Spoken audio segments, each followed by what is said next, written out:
પ્રભુ જ્યારે દ્વારિકા જવા તૈયાર થયા, રથ તૈયાર થયો, ભગવાન રથમાં બેસવા ગયા. એક પગ હજી રથના પગથિયા ઉપર રાખ્યું, બીજો પગ હજી ધરતી ઉપર છે.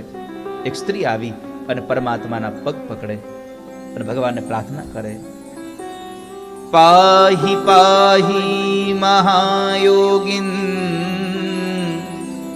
દેવ દેવ જગતપતે નાન્યમ ત્વદભયમ પશ્યે યત્ર મૃત્યુઃ પરસ્પરમ. પ્રભુ રોકાઈ જાઓ, રક્ષા કરો. મામે ગર્ભો નિપાત્યતામ, મારા ગર્ભની રક્ષા કરો. આ સ્ત્રી કોણ? 5 પાંડવોના દીકરા અભિમન્યુની વિધવા પત્ની ઉત્તરાજી હતા.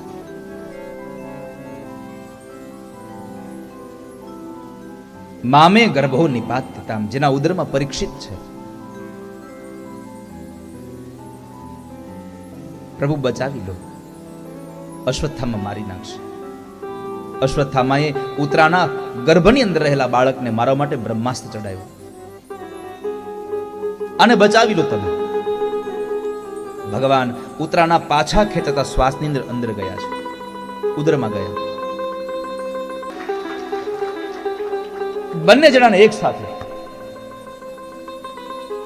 બાકી ગમે તેટલા તમે પુસ્તકો ગ્રંથોને વાંચી લો, એક સાથે ભગવાન અને ભગવાનનો ભક્ત જો કોઈના ઉદરમાં રહ્યો હોય તો એક ઉત્તરાજી છે. ભગવાને બ્રહ્માસ્ત્રથી ત્યાં રક્ષણ કરી, પરીક્ષિતને બચાવી, પરમાત્મા પાછા નીકળી અને ચાલતા થયા. તો બીજી એક સ્ત્રી આવી અને ભગવાનને પ્રાર્થના કરીને કહે છે, ભગવાન આપ રોકાઈ જાઓ.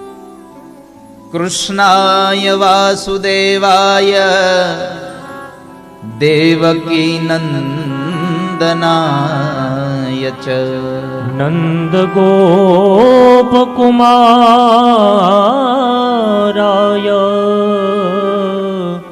ગોવિંદાય નમો નમઃ. ભગવાન રોકાઈ જાઓ. ફૈબા હતા કુંતાજી. ભગવાને કીધું, ફઈ તમે મને પગે લાગો છો? મારે તમને પગે લાગવું જોઈએ, એના બદલે તમે મને પગે લાગો છો. આ યોગ્ય ન લાગે. ફૈબાએ કહ્યું, પ્રભુ હું મારા ભાઈના દીકરા, મારા ભત્રીજાને નહીં, આખાય બ્રહ્માંડના જે અંતર્યામી છે, અંતર બહિર અવસ્થિતમ, બહાર પણ જે છે ને ભીતરમાં પણ જે છે, એ પૂર્ણ પુરુષોત્તમ તમને હું પગે લાગુ છું. હું આપને ઓળખી ગઈ છું, આપ પ્રભુ છો. પ્રભુ રોકાઈ જવા. તમારી માં દેવકી કરતા હું ભાગ્યશાળી છું. ભગવાને પૂછ્યું કે ફૈબા તમે કેમ મારી માં કરતા ભાગ્યશાળી છો? ફૈબા કહે છે કે પ્રભુ, કંસે જ્યારે તમારી માના ઉદરમાંથી જન્મેલા 6 બાળકોને મારી નાખ્યા, એને તમે ન બચાવ્યા. મારા 5 પાંડવોના જીવ તમે બચાવ્યા છે. મારા પાંડવોને તમે જીવાડ્યા છે. ભગવાન કહે છે, ફૈબા મેં ક્યાં જીવાડ્યા? માં કુંતા કહે છે, પ્રભુ ભૂલી ગયા તમે? તમને યાદ નહીં હોય. મારા દીકરા ભીમને જ્યારે નાનો હતો ત્યારે દુર્યોધન આદિ બધા ભેગા મળી અને લાડવામાં ઝેર ખવડાવી અને બાંધી અને પાણીમાં નાખી દો, ત્યારે નાગલોકમાંથી પાછું કોણ લઈ આવ્યું? તમે જ લાવ્યા.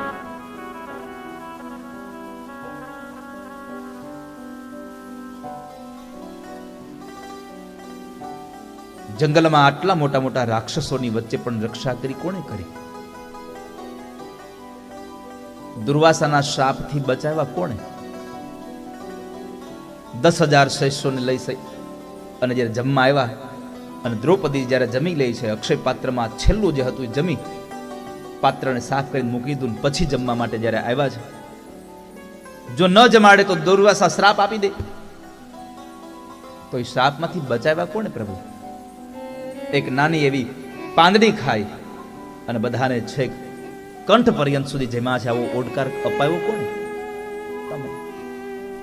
તમે હતા એટલે પાંડવો રહ્યા છે પ્રભુ, આપ રોકાઈ જાઓ. અમારી પ્રાર્થના છે, આપ રોકાઈ જાઓ. માં કુંતા ભગવાનને સ્તુતિ કરે. પરમાત્મા જતા હતા ત્યારે કુંતાજીએ ભગવાનને પૂછ્યું, પ્રભુ તમે, મેં સાંભળ્યું છે કે તમારી પ્રાર્થના કરે એને તમે વરદાન આપનારા છો.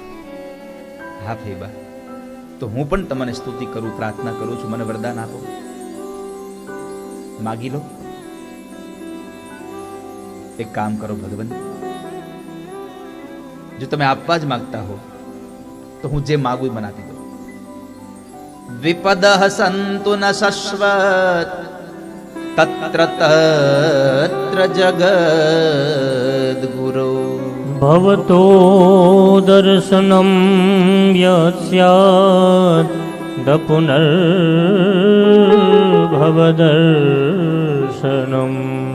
ભગવાન, તમારે આપવું હોય તો અમને દુઃખ આપો. વિપદઃ સંતુ ન શશ્વત. આ સુધીમાં કોઈ એવો ભગવાનનો ભક્ત હશે કે જે ભગવાન પાસે જઈને કીધું અમને દુઃખ આપો? અહીંયા સુખ ન માગ્યું, દુઃખ માગ્યું. વિપદઃ સંતુ ન શશ્વત. એક દુઃખ નહીં, અમને દુઃખો આપી દો. વિપદઃ બહુવચન છે અહીંયા, એક નહીં, બહુ બધા દુઃખ અમને આપો. ભગવાને પૂછ્યું, ફૈબા તમે શું માગો છો? માણસ સુખ માગે મારી પાસે, તમે દુઃખ માગો છો?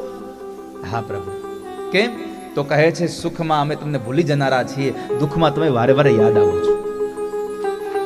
વો સુખ પર પથ્થર પડો રામ હૃદય સે જાય.